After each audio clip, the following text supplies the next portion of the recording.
ආයුබෝවන් දුවේ පුතේ මම උසස් පෙළ ව්‍යාපාර අධ්‍යයන දේශක නුවන් ගල්ගේපිටිය අපි අපේ පස්වන වීඩියෝ තුලින් සාකච්ඡා කරා මානව සම්පත් සැලසුම්කරණය ගැන. අපි අද වීඩියෝ තුලින් සාකච්ඡා කරනවා මානව සම්පත් කළමනාකරණයේ ඊළඟ පියවර වන සේවක ආකර්ෂණය ගැන.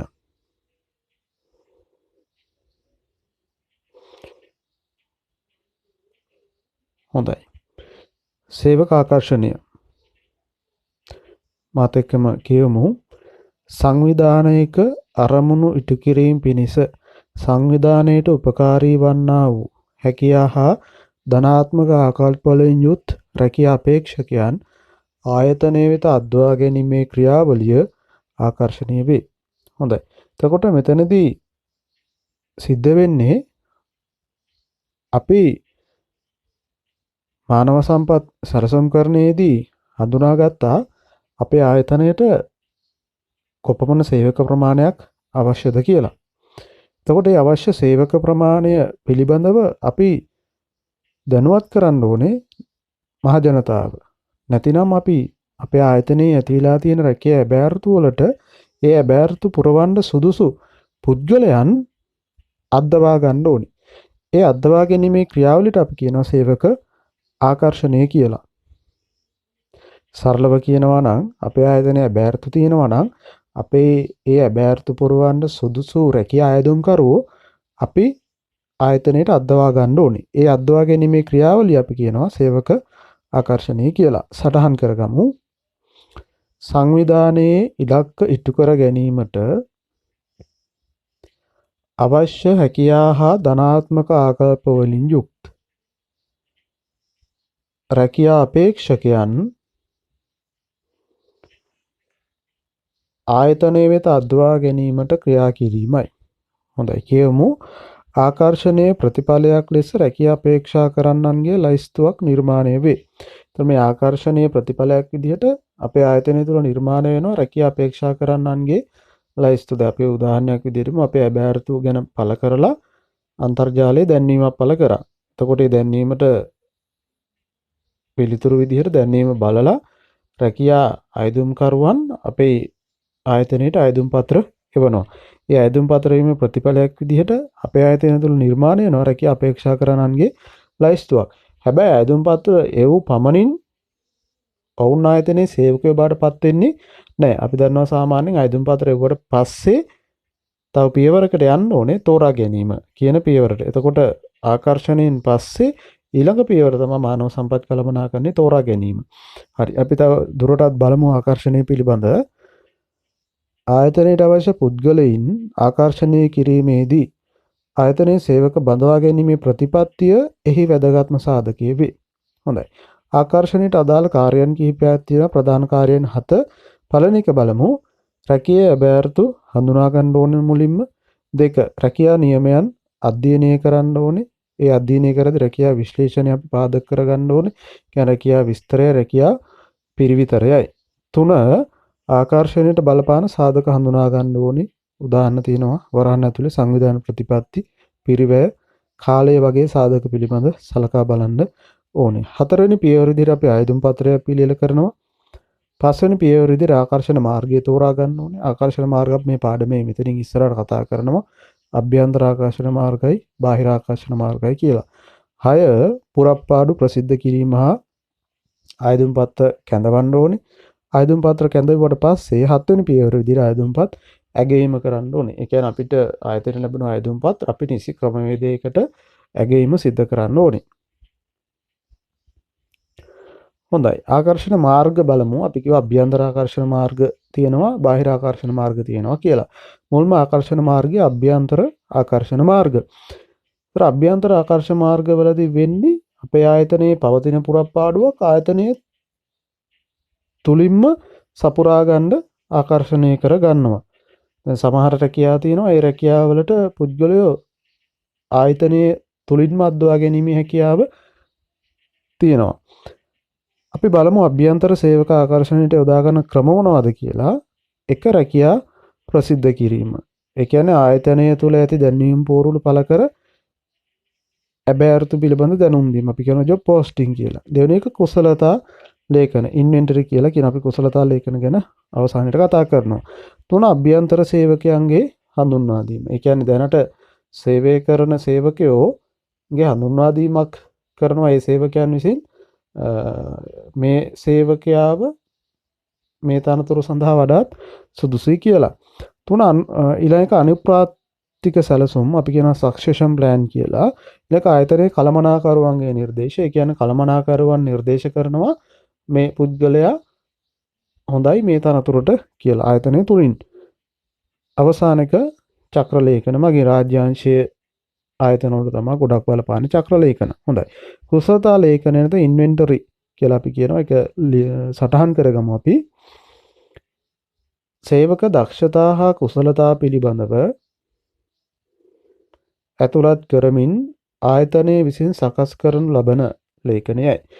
කුසලතා ලේඛනයේදී වෙන්නේ ආයතනයක වැඩ කරන දැනට සේවය කරන සේවකයන්ගේ කුසලතා දක්ෂතා පිළිබඳව වෙන වෙනම නඩත්තු කරගන්නවා ලියවිලි.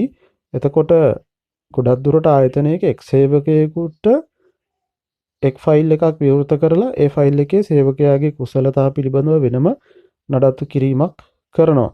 එතකොට මේ කුසලතා ලේඛනයත් අභ්‍යන්තර සේවක ආකර්ෂණයකදී ප්‍රයෝජනට ගැනීම හැකියාව තියෙනවා. මොකද සේවකයන්ගේ කුසලතා ඉන්වෙන්ටරියක් තුල ඇතුළත් වීම තුල. ඒ කියන්නේ සේවකයන්ගේ සුදුසුකම් සහ හැකියාවන් සම්බන්ධ ලේඛන නඩත්තු කිරීමයි. දෙක අනුප්‍රාප්තික සැලසුම් අපි කියන ප්‍රතිස්ථාපිත සටහන කියලත්. ඒ කියන්නේ ආයතනයක රැකියා බෑරතුවක් ආයතනය තුලින්ම සපුරාලීම සඳහා ආයතනය තුලින් මීළඟට නිර්දේශිත පුද්ගලයා නම් කරමින් දක්වා ඇති සටහන. ඒතර අනුප්‍රාප්තික සැලසුමකදී වෙන්නේ ආයතනයේ බෑරතු පුරවන්ට ආයතනයේ තුලින්ම සුදුසු පුද්ගලයා කල්තියාම නම් කරලා තියාගන්න එක. ඒකට අපි කියනවා අනුප්‍රාප්තික සැලසුමක් කියලා.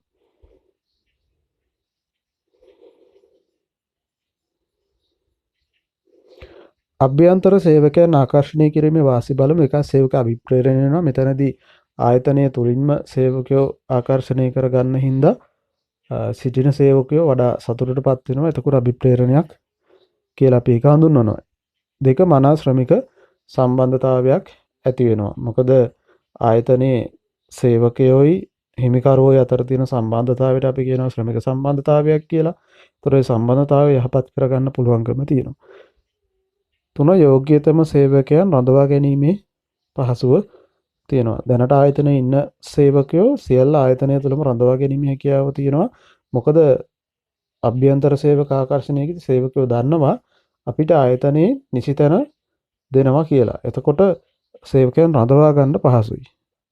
හතර ආකර්ෂණය හා බඳවා ගැනීම සඳහා වන පිරිවැය අඩුයි.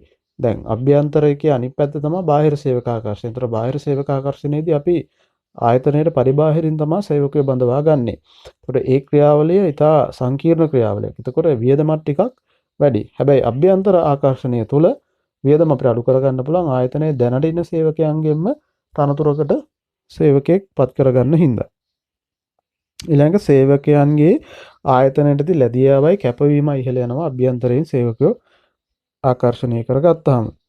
ඊළඟ ආයතනයේ රහස් බාහිර පාර්ශවයන් අතර යෑමෙන් වැළකීම. ආයතනය ඇතුළතින්ම ආකර්ෂණයක් කර ගැනීමක් කරගන්න නිසා ආයතනයේ දැනට තියෙන රහස් එළියට යන එක වැළකෙනවා. හැබැයි බාහිර සේවක ආකර්ෂණයකදී බාහිරින් සේවකයෙක් ආයතනයට බඳවා ගන්න නිසා ආයතනයේ රහස් එළියට යෑමේ හැකියාව වැඩි. අවසානයක ඊතා ඉක්මනින් සේවකයන් බඳවා ගැනීම සිදු කළ හැකිවීම. ආයතනයෙන් දැනට ඉන්න සේවකයෙක්ම බඳවා ගන්න නිසා නව තනතුරකට පුළුවන්කම තියෙනවා වඩා ඉක්මනින් මේ දේ සිදු කර ගැනීමට. හොඳයි. අපි අවාසි බලමු අභ්‍යන්තර සේවකයන් ආකර්ෂණය කිරීමේ එක නව දැනුම ව්‍යාපාරයට ගලාගෙන ඉන්නේ නැහැ. දෙක පුහුණුව සඳහා ඉහළ පිරිවැයක් දැරීමට සිදුවීම. සමහරට මේ නව තනතුරට බඳවාගත් සේවකයාට පුහුණු කරන්න වැඩි වියදමක් යන්න පුළුවන්. තුන සේවකයන් අතර අනවශ්‍ය තරඟයක් ඇති වෙනවා. එතකොට දැන් සාමාන්‍යයෙන් ඉතින් නව තනතුරකට බඳවා ගන්නේ දැනට සේවකයා ඉන්නවට වඩා උසස් තනතුරකටනේ. එතකොට සේවකයෝ අතරම තරඟයක් ඇති වෙන්න පුළුවන් ඒ තනතුරු වලට යන්න. ඊළඟ ආයතනයේ කාර්යක්ෂමතාවයේ යහපත් වෙනසක් සිද්ධ වන්නේ නැහැ. ඒ කියන්නේ ආයතනයේ දැනට තියෙන දැනුම මතම පදනම් වෙච්ච සේවකයෙක් ගන්න නිසා ආයතනයේ කාර්යක්ෂමතාවයේ වෙනසක් සිද්ධ වීම හැකියාව ඉතා අඩුයි. හැබැයි බාහිරින් කෙනෙක් බඳවා ගත්තොත් එහෙම ආයතනයේ කාර්යක්ෂමතාවයේ යම් වෙනසක් සිද්ධ වීමේ හැකියාව තියෙනවා. ඊළඟ අපක්ෂපාතීව කටයුතු කිරීමේ හැකියාව නොලැබීම. එතකොට ආයතනය තුල ප්‍රධානීනුයි අනිත් සේවකයෝ අතර හිතවත්කම් ඒ වගේ දේවල් මත අභ්‍යන්තර සේවක ආකර්ෂණය වෙන්න පුළුවන්. ඒ හින්දා අපක්ෂපාතීත්වය බිඳ වැටෙන්න පුළුවන්. හොඳයි. ඒ අභ්‍යන්තර සේවක ආකර්ෂණය බලමු බාහිර සේවක ආකර්ෂණය සටහන් කරගමු. ආයතනයෙන් පරිබාහිරව අයදුම් කරුවන් ආකර්ෂණය කර ගැනීමයි. එනම් බාහිර ශ්‍රම වෙළඳපොළ තුලින් ආකර්ෂණයයි. හොඳයි. බලමු බාහිර ආකර්ෂණ ක්‍රම 1 පුවත්පත්, රූපවාහිනී, ගුවන්විදුලි, අන්තර්ජාලය මගින් දැන්වීම් ප්‍රදර්ශනය ආදී ප්‍රචාරණය. අපි කියන ජොබ් ඇඩ්වර්ටයිසින් කියලා අපිට ගොඩාක්ම දකින්න තියෙන දේත් මේක තමයි. පුවත්පත් වල, රූපවාහිනිය තුල, ගුවන්විදුලි, අද කාලේ නම් ගොඩදුර අන්තර්ජාලය තුල රැකියා දැන්වීම් පළ කරලා තියෙනවා. රැකියා දැන්වීම් බලලා අයදුම්කරුවෙකුට අයදුම් කිරීමේ හැකියාව තියෙනවා රැකියාවට. දෙක අතීත සේවකයන් මගින්. ඒ කියන්නේ අතීතයේ ආයතනයේ වැඩ කරපු සේවකයන් මගින් නව සේවකයන්ව ලබා ගැනීමේ හැකියාව තියෙනවා උනට දැන්වීම මත. 3 වෙනත් ආයතනවල දක්ෂ සේවකයන් ආකර්ෂණය කර ගැනීම. අපි කියනවා රීඩින් හෝ හෙඩ් හන්ටින් කියලා. මෙතනදී වෙන්නේ දැන් අපිත් එක්ක සමගාමීව වැඩ කරන වෙනත් ආයතන තියෙනවානේ. ඒ ආයතනයේ කියන දක්ෂ සේවකයන්ව අපේ ආයතනයේට අද්දවා ගන්නවා. එතකොට ගොඩාක් දුරට පෞද්ගලික අංශය නම් මේ කාරණාව සිද්ධ වෙන්නේ. ඊළඟ රැකියාව පොළ අපි කියනවා ජොබ් ෆෙයා කියලා. ඊළඟ ඇවිදින්නෝ සහ ලියන්නෝ working and writing. ඒ කියන්නේ ආයතනයේ රැකියාව බලාපොරොත්තුෙන් ලියුමක් වගේ ලියන කට්ටිය ඉන්නවා. එතකොට ඒ ලිපිය තුලින් එයාලා රැකියාවක් ඉල්ලුම් කරනවා. එහෙම නැත්නම් රැකියාවක් හොයාගෙන ඇවිදගෙන එනවා. අපි ඒකට කියනවා workings and writings කියලා. ඊළඟ අධ්‍යාපන හා වෘත්ති ආයතන මගින් education and professional institution ගොඩාක් දුරට විශ්වවිද්‍යාල වලින් එහෙම කෙලින්ම ආයතන වලට සේවකයන්ව ලබා ගන්නවා. මොකද විශ්වවිද්‍යාල තුලින් අධ්‍යාපනය ලැබූ ශාස්ත්‍රයන්ට අදාළව ආයතනයට අවශ්‍ය ශාස්ත්‍රවලට රැකියා සඳහා පුජ්‍යන ලබා ගැනීම ගොඩක් පහසුව තියෙන නිසා. වෘත්තීය සංගම් ඊළඟ ඊට පස්සේ රැකියා නියෝජිත ආයතන මගින් ජොබ් ඒජන්සීස් කියලා අපි කියනවා. රැකියා නියෝජිත ආයතන මගින් සේවකයන් ලබා ගැනීම හැකියාව තියෙනවා. ඊළඟ ගැසට් නිවේදන අපි කියනවා ගැසට් පේපර් කියලා. ගොඩාක් දුරට රාජ්‍ය ආයතනවල ගැසට් නිවේදන පළ කිරීම මගින් තමයි සේවකයන්ව බාහිරින් ආකර්ෂණය කරගන්නේ. අවසානික පූර්ව අයදුම් කරම් ඇප්ලිකන්ට්. ඒ කියන්නේ මීට පෙර අවස්ථාවලදී ආයතනයේට රැකියාව සඳහා අයදුම් කරපු පුද්ගලයන්ව වර්තමානයේදී සේවකයන් විදිහට ලබා ගැනීම හැකියාව තියෙනවා. ඔවුන්ගේ සුදුසුකම් පරීක්ෂා කරලා බලලා. හොඳයි. බාහිර සේවක ආකර්ෂණයේ වාසි බලමු අපි. එක නව දැනුම ඇති පුද්ගලයන් ආකර්ෂණය කරගන්න පුළුවන් බාහිරින් ලබා ගන්න හින්දා. දෙක ඊතා යෝග්‍ය පුද්ගලයන් බදවාගත හැකි වීම. එතකොට බාහිරින් ලබා ගන්න හින්දා වඩා වැඩිම සුදුසුකම් තියෙන පුද්ගලයෙක්ව ලබා ගැනීම හැකියාව තියෙනවා. තුන අපක්ෂපාතීව කටයුතු කරන්න පුළුවන්. අපි කිව්වා අපක්ෂපාතීත්වයේ බිඳින්නේ ආයතනය ඇතුලෙන් බඳවා ගන්න ගිය ගොඩක් දුරට. හැබැයි පිටින් බඳවා ගන්න ගියපුවම අපි නන්නාඳුරන පුජ්‍යලේ තමයි බඳවා ගන්නේ නවතනතුරට. ඒ නිසා අපක්ෂපාතීව කටයුතු කිරීමේ හැකියාව තියෙනවා. ඊළඟ ආයතනයේ කාර්යක්ෂමතාවයේ වෙනසක් සිදුවීමේ හැකියාව. එතකොට නව දැනුමක් ව්‍යාපාරයට ගලාගෙන එන නිසා නවතනතුරු සමගින් ආයතනයේ කාර්යක්ෂමතාවයේ යම් වෙනසක් සිදු කර ගැනීම හැකියාව තියෙනවා. ඊළඟ සුදුසුකම් සහිත පුජ්‍යලයන් බඳවාගත හැකි වීම පුහුණු පිරිවැය අඩුවේ. එතනදී කියන්නේ අපිට වඩාත්ම සුදුසුකම් තියෙන පුද්ගලයා අපේ රැකියාව සඳහා බඳවා ගැනීම හැකියාව තියෙනවා. එතකොට එයාව පුහුණු කිරීමේ පිරිවැය අඩු කරගන්න පුළුවන්. ඒක විශාල පිරිසක් ආකර්ෂණය කරගන්න පුළුවන්කම තියෙනවා. බාහිරින් බඳවා ගන්න නිසා ඊට විශාල පිරිසක් ආයදුම් පත්‍ර කැඳවා පරීක්ෂා කිරීම කරන්න පුළුවන්. හැබැයි අභ්‍යන්තරයෙන් බඳවා ගද්දි දැනට ඉන්න සේවකයන්ගෙන්ම ආකර්ෂණය කරගන්න නිසා පිරිස අඩුයි. හැබැයි වැඩේ ඉක්මන්. හැබැයි බාහිරින් බදවා ගද්දි ආකර්ෂණය කරගද්දි පිරිස වැඩිපුර ආයදුම් පත්‍රය වෙන්න පුළුවන්. එතකොට ක්‍රියාවලිය සංකීර්ණ වෙනවා. හොඳයි අපි වාසි බැලුවේ. අපි බලමු බාහිර සේවක ආකර්ෂණයේ අවාසි මොනවාද කියලා. එක දැනට සිටින සේවකයන්ගේ අභිප්‍රේරණයට බාධා ඇති වීම. එතකොට දැනට ආයතනයේ සේවය කරන සේවකයෝ හිතනවා ආයතනයේ අපිට ඉහළ තනතුරක් කියලා. ඒ ඉහළ තනතුරට බඳවා ගද්දී අපිට කිසියම් වූ අවස්ථාවක් ලැබෙන්නේ නැහැ නේ කියලා ඒ සේවකයෝ හිතන්න පුළුවන් දැනට ඉන්න සේවකයෝ. එහෙනම් ඒ සේවකයන් අභිප්‍රේරණයට, ඒ කියන්නේ සේවකයන්ගේ මානසිකව ආයතන සතුටින් වැඩ කිරීමට බාධාවක් වෙන්න පුළුවන්. ඒක ආකර්ෂණය සඳහා පිරිවැය අධිකයි. මොකද මෙතනදී අයදුම් පත්‍ර විශාල ප්‍රමාණයක් ලැබෙන හින්දා වැඩි. ඊට පස්සේ තෝරා ගැනීමේ ක්‍රියාවලිය කරන්න සිද්ධ වෙනවා. මොකද අයදුම් අපි හිතමු බෑරතු තියෙන්නේ ආයතනයේ දෙකයි. හැබැයි අයදුම් පත්‍ර 500ක් විතර ලැබෙන්න පුළුවන්. ඒතකොට 500ක් විතර ලැබුණාම අයදුම් පත්‍ර වෙන වෙනම පරීක්ෂා කරන්න ඕනේ. ඊට පස්සේ පරීක්ෂා කරලා වඩා ගැළපෙන අයදුම් පත්‍ර ටික තෝරගන්න ඕනේ. ඒ ටික තෝරගෙන සමහර විට ඉන්ටර්විව් එකක් තියන්න වෙනවා, සමහර විට විභාගයක් තියන්නත් වෙනවා, සමහර විට ඊට එහා තෝරා ගැනීමේ ක්‍රියාවලියකට යන්න සිද්ධ වෙන්නත් පුළුවන්. අපි ඊළඟ පියවරේදී කතා කරනවා. ඒක ආකර්ෂණදා වැඩි කාලයක් ගත වෙනවා, වැඩි අයදුම් පත්‍ර ප්‍රමාණයක් ලැබුණොත්. ඊළඟ ආයතනයේ රහස් බාහිර පාර්ශවයන් ගලා යෑමේ හැකියාව ඉතාම වැඩි. ඊළඟ නව සේවකයන්ට ආයතනයේ කටයුතු පිළිබඳ අවබෝධය අඩුයි. දැන් මෙතන බාහිරින් බඳවා ගන්න හින්දා අලුත් සේවකයෙක් ආයතනයට පැමිණෙන්නේ. ඒ නිසා ආයතනයේ කටයුතු පිළිබඳ අවබෝධය යට අඩුයි. ඊළඟ රැකියා අපේක්ෂකයන්ගේ හා රැකියා ශක්තියින් පිළිබඳ මනා අවබෝධයක් නොමැති වීම. එතකොට අපි පිටින් බඳවා ගද්දී අපි නන්නාදර පුද්ගලෙක් තමයි බඳවා ගන්න. එතකොට අපිට එයාගේ හැකියාව, එයාගේ රැකියාව කරන්න දෙන ශක්තිය ගැන හරිම අවබෝධයක් අපිට ලබා ගන්න අපහසු වෙන්න පුළුවන්. හොඳයි. ඒ බාහිර සේවක ආකර්ෂණය අවාසි බැලුවේ අපි බලමු ආකර්ෂණ ක්‍රියාවලියෙම එක් දෙයක් වන රැකියා දැන්වීමක් කියන්නේ මොකක්ද කියලා. සරහන් කරගමු. රැකියා අභ්‍යාර්ථ පිරවීම සඳහා මූලික විස්තර දක්වමින් විවිධ sannivedana මාධ්‍ය ඔස්සේ ප්‍රදර්ශනය කරන දැන්වීමය. හොඳයි. ඒක රැකියා දැන්වීමක් කියන්නේ අපි රැකියාවකට යම් අපේක්ෂකයන්ව ආකර්ෂණය කරගන්න විවිධ sannivedana මාධ්‍ය වලින් පළ කරන දැන්වීමකට අපි කියනවා රැකියා දැන්වීමක් කියලා.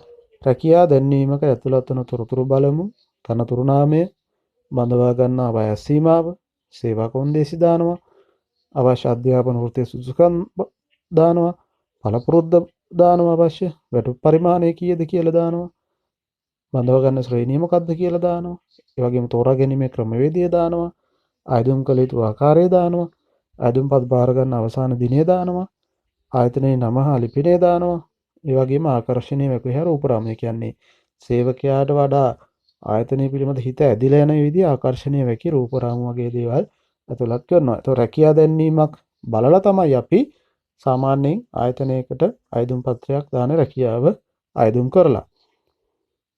කියමු රැකියාවට ඉල්ලුම් කිරීමට පුද්ගලයන් පෙළඹවීම සඳහා ආදර්ශවත් රැකියා පින්තූරය ආදී රැකියා දැන්වීමක ඇතුළත් කරයි. රැකියා දැන්වීම පළ කරන මාධ්‍ය බලමු. එක පුවත්පත, දෙක අන්තර්ජාලය. අද නම් අන්තර්ජාලය තුල තමයි රැකියා දැන්වීම බහුලවම පළ වෙන්නේ. තුන සමාජ මාධ්‍ය දාලා ගොඩාක් දුරට සමාජ මාධ්‍ය දාලත් අද පාවිච්චි කරනවා රැකියා දැන්වීම පළ කරන්න ගියපුවාම. රූපවාහිනිය, ගුවන් විදුලිය, රජයේ ගැසට් පත්‍රයේ පළ කරන්නේ රජයේ ආයතන වල බඳවා ගැනීම කරන්න ගියපුවාම. ඊට පස්සේ පෝස්ටර් ගොඩාක් ඇඟලුම් කර්මාන්ත ශාලාවලට එම සේවකයෝ ආකර්ෂණය කරන්න ගියපුවා පෝස්ටර් තමයි යොදාගන්නේ. ඒ වගේම දැන්වීම් පුවරු. හොඳයි. අපි අද කතා කරා සේවක ආකර්ෂණය පිළිබඳව.